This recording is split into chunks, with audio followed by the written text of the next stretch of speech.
Drafting a sailor collar is somewhat simple.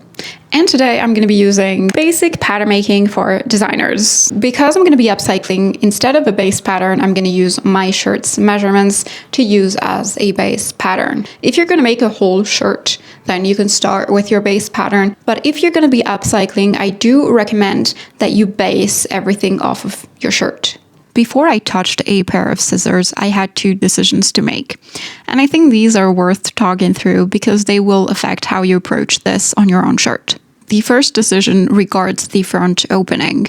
The shirt that I thrifted has a standard button plaquette down the front, and a sailor collar traditionally sits over a closed neckline. So I had to decide, do I keep the front opening or do I sew it shut? I actually made the same decision last year on a different shirt. I kept the opening on that one, and I'm very glad I did because it turned out well. But keeping it meant that I had to create a new closing system at the top so nothing gaped, and that added complexity. This time around, I wanted to keep things pretty simple, so I sewed it shut. The second decision regards the pattern. There are two ways you can approach this project. You can start from an existing pattern and then cut your fabric to fit it, or you can draft your own pattern based on the measurements of your specific shirt. Here's a side-by-side of two different patterns because I did both options. I went ahead and drafted my own pattern based on my shirt's measurements, but I also printed a free version that I found online, which is linked below. I ultimately decided to mix both patterns to fit all of my preferences. I mainly maintained the width of my pattern, but I curved and increased the length of the front.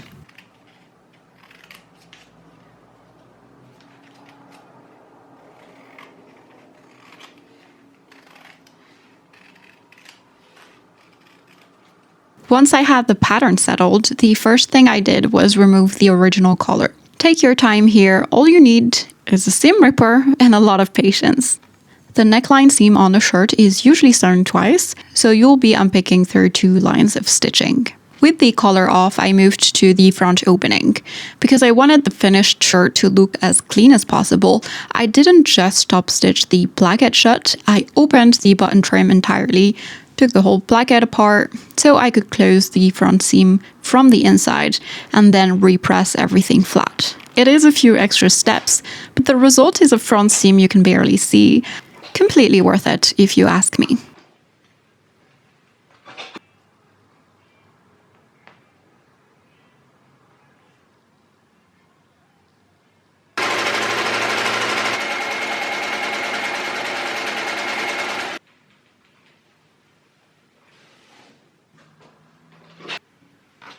Because I mixed patterns, I went ahead and double-checked how it would look on the shirt and transferred my markings. Before I cut the collar, I wanted to make sure that I would like the final length of the shirt, so I marked the amount of fabric that I would have to remove to check.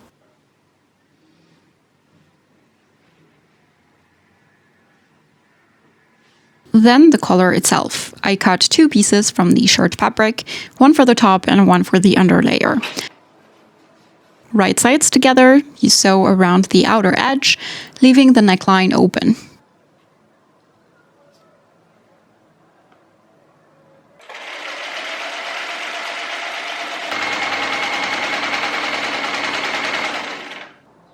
Clip the corners at the front points, and you can also trim a little bit of that seam allowance.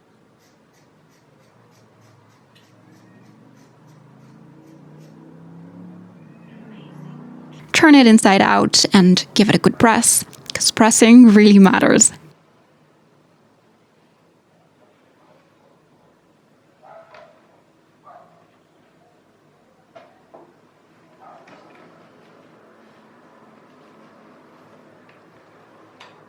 This is just too cute, therefore you have to make one. I'm really liking this, but the hard part comes now.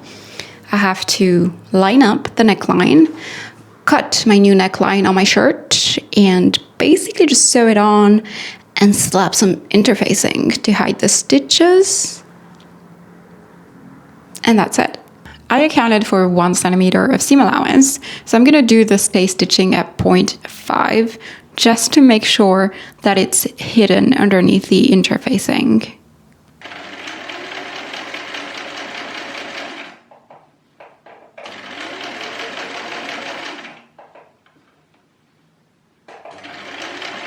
With the collar pressed and ready, I pinned it to the shirt neckline right where my markings were.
This is how it looks sewn in. I think I did a pretty decent job. I went ahead and I cut the excess of fabric right here just to make sure that there wasn't a bulk, because the next step is interfacing. Now, you can see that I have not trimmed this part right here yet, and there's a reason behind that. If you pay close attention, you can see that the original marking point was right here, and the bottom point of the collar is right here. Now, if we remove seam allowance, it would be right here, but still, there's a 1 centimeter gap between the actual placement and my pattern placement. And that has to do with curvature and how fabric behaves. So if you're going to attempt this upcycling, I 100% recommend for you not to trim this excess of fabric until your collar is sewn in. I decided to finish the neckline with facing. I cut it from the same pattern piece so it matched the neckline curve exactly. The trickiest part of the interfacing making is this bottom part right here. So what I recommend is just placing your pattern on top of your shirt and aligning the seams. Once they are aligned, you need to create a 90-degree angle right here so that you could mirror this side of the interfacing and cut it on the fold.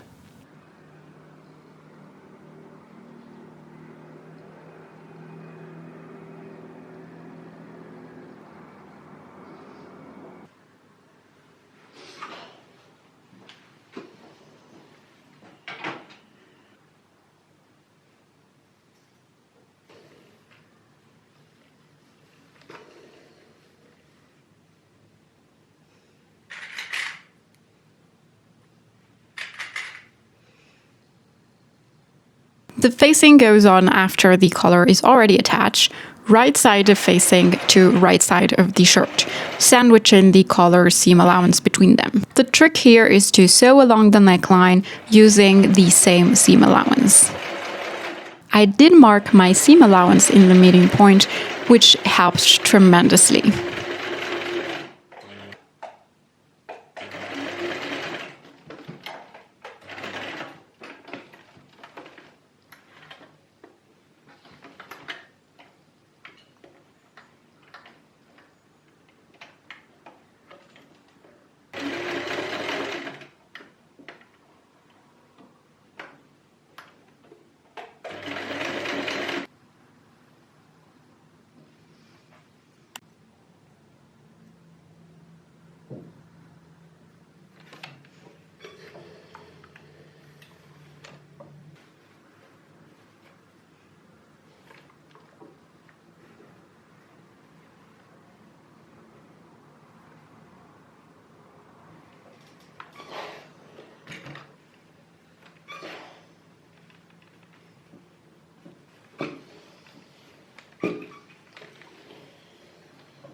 The interfacing has been added, and it's a little bit tricky to line up the front of the collar, which took me a couple of tries, and even now it's not perfectly lined up, but I feel like we're in good enough territory, so I'm just gonna accept it and be okay with it.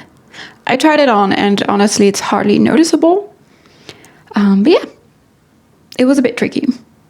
The next thing I have to do is lock the interfacing in place because it tends to go up like that. And the way I'm going to do that is by flipping the collar and locking the interfacing in place on the neckline. Shouldn't be too hard. And then we would be done with the collar. I don't know if I want to do anything else to the shirt. I don't feel overly creative right now, but we'll see.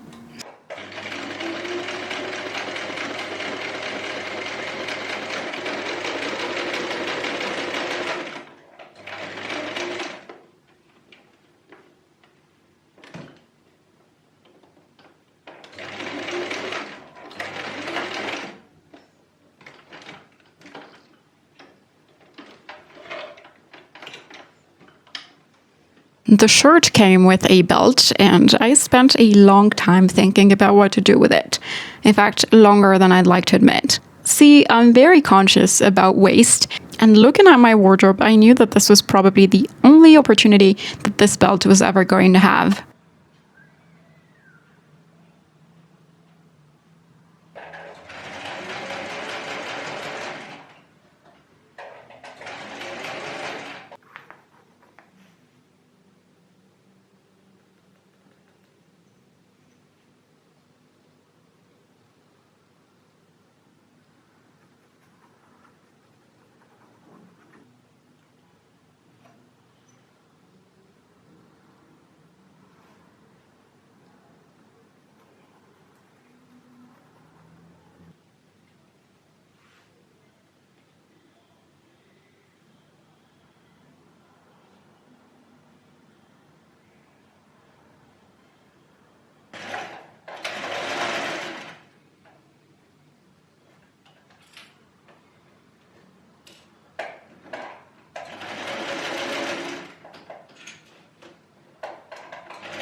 Just made back darts and I'm about to do front darts now.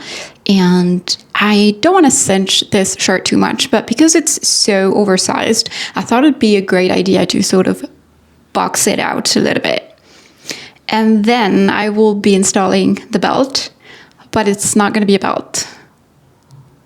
Yeah. This is not what this video is supposed to be about, but I feel like with upcycling videos, the sky is the limit. You should just unleash your creativity and go wild. Each shirt is going to be different, so just have fun with it. I'm having a lot of fun, actually. Honestly, I missed upcycling so much, and I forgot how freeing it is not to follow any pattern, just kind of do whatever you want.